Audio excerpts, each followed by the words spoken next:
Welcome to this explainer. Today we're taking a deep dive, a descent, really, into the hidden mechanics of the human mind. We're going to explore an invisible prison, one that most of us don't even realize we're living inside. We're going to examine those subtle, deeply ingrained psychological patterns that quietly manipulate our choices, our ambitions, and ultimately, our entire lives. Think about it. Why do we so often walk away from the exact opportunities we genuinely want? It's a strange, honestly kind of haunting contradiction right at the center of the human experience. We all dream of success, right? We imagine the recognition, the freedom, the growth, and yet, every single day, countless people walk away from the exact things they desire. They delay starting that business, they abandon creative projects, they stay trapped in situations that quietly, slowly drain them. Why? Well, it's not because success is impossible, it's because the mere prospect of failure feels entirely unbearable. Now, at first glance, avoiding failure just seems completely irrational.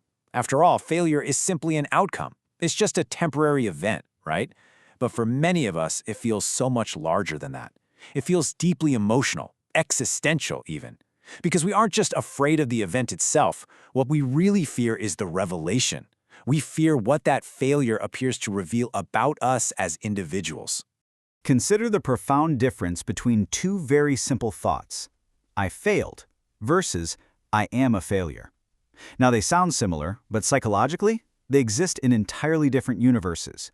One describes an isolated event. The other describes your entire self-concept. Yet the human mind unconsciously, and sometimes violently, shifts from that first thought straight to the second.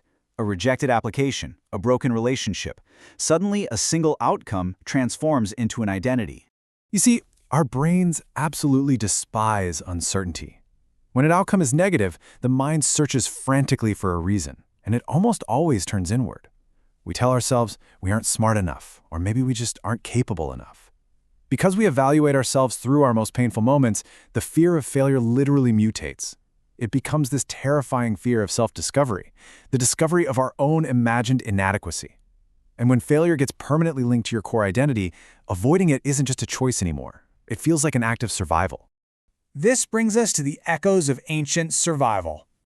To truly understand why this fear holds such incredible power over us today, we have to look back, way back. Because the fear of failure, the dread of embarrassment or rejection, that doesn't start in the modern workplace. It begins deep within the evolutionary roots of survival itself. Imagine living thousands of years ago. There are no safety nets. You literally cannot survive alone. The logic of our ancestors was chillingly simple. Food comes from cooperation, protection comes from cooperation, belonging to your tribe literally meant survival. And isolation? Well, isolation meant certain death. In that ancient world, your social reputation was absolutely everything.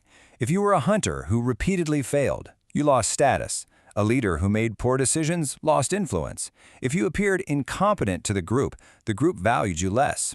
So, over millennia, the human brain evolved to pay extraordinary, almost obsessive attention to social evaluation. Because back then, being judged poorly wasn't just a little embarrassing, it was a literal, physical threat to your life.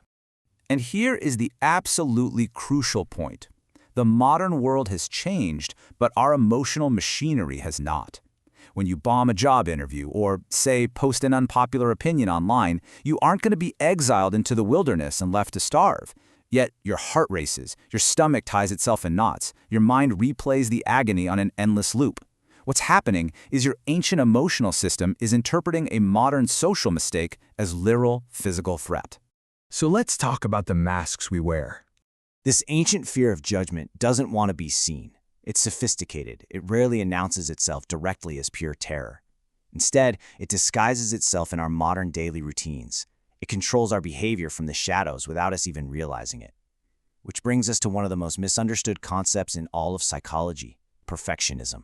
We love to think it comes from ambition, right? From this noble desire for excellence. But perfectionism is not a standard. It's a shield. It's emotional armor. It's a highly sophisticated strategy we use to ensure we are never, ever fully vulnerable. Think of the person who desperately wants to start a business, or maybe a YouTube channel. They spend months researching equipment, writing scripts, planning every detail, but they never hit publish. From the outside, it looks like preparation, but from the inside, it is absolute fear. Because perfection creates a feeling of safety. If something is never released, it can never be judged. The pursuit of perfection quietly, invisibly, replaces actual progress, because if it is never attempted, it can never fail. And perfectionism isn't the only mask this fear wears. Think about procrastination, overthinking, endless distraction. We tell ourselves we're just lazy or we're just too busy right now. But when you delay a task, what you're really doing is delaying the evaluation of that task. When you overthink, your mind is mistaking endless analysis for actual control. These aren't flaws in your work ethic. They are subconscious mechanisms completely designed to temporarily relieve the agonizing discomfort of uncertainty. This becomes incredibly complicated in an age of constant observation.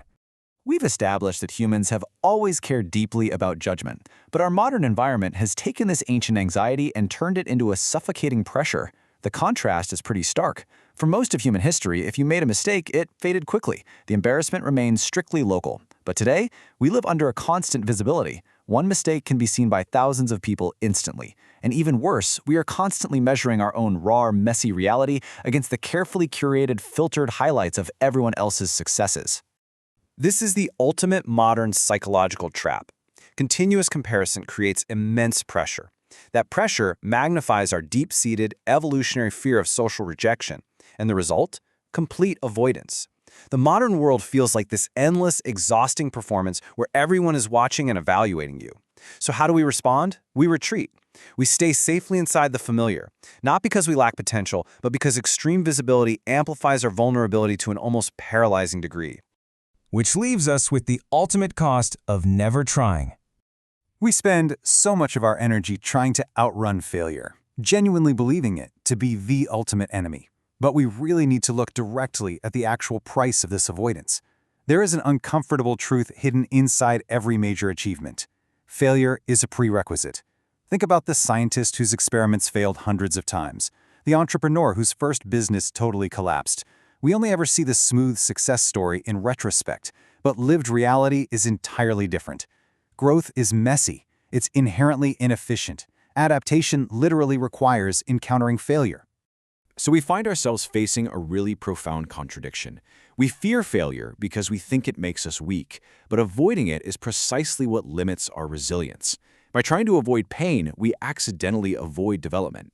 The question isn't whether failure is uncomfortable. Of course it is. It always will be. The real question is whether you are willing to pay the required price of discomfort to actually transform into something new. This is, without a doubt, the deepest tragedy of fear. Yes, embarrassment hurts. Rejection stings. But those feelings pass. They really do. What lingers is the heavy, quiet sadness of unrealized potential. It's that haunting awareness of the conversations you never started, the risks you never took, and the identities you never allowed yourself to discover. So I want you to ask yourself, what is fear costing you while you try so hard to avoid it? Think about the stalled ambitions in your own life right now, the delayed dreams, the actions you postponed because uncertainty just felt a little too heavy today. Millions of people will hesitate today because they believe they're just waiting for confidence. They think they're waiting for the perfect moment, some kind of guarantee of safety. But here is the ultimate truth of human action. Certainty is a myth. It rarely arrives first. You must act in the dark. Action arrives first. And only then, through the messy, inefficient, uncomfortable process of doing the thing, does confidence finally follow. Years from now, your temporary embarrassments are going to lose their power. Your mistakes, they'll just become stories. But the opportunities you never attempted will remain vividly etched in your mind. The ultimate tragedy in life is not falling short, it's letting the fear of the fall dictate your boundaries, leaving you to forever wonder just how high you could have climbed.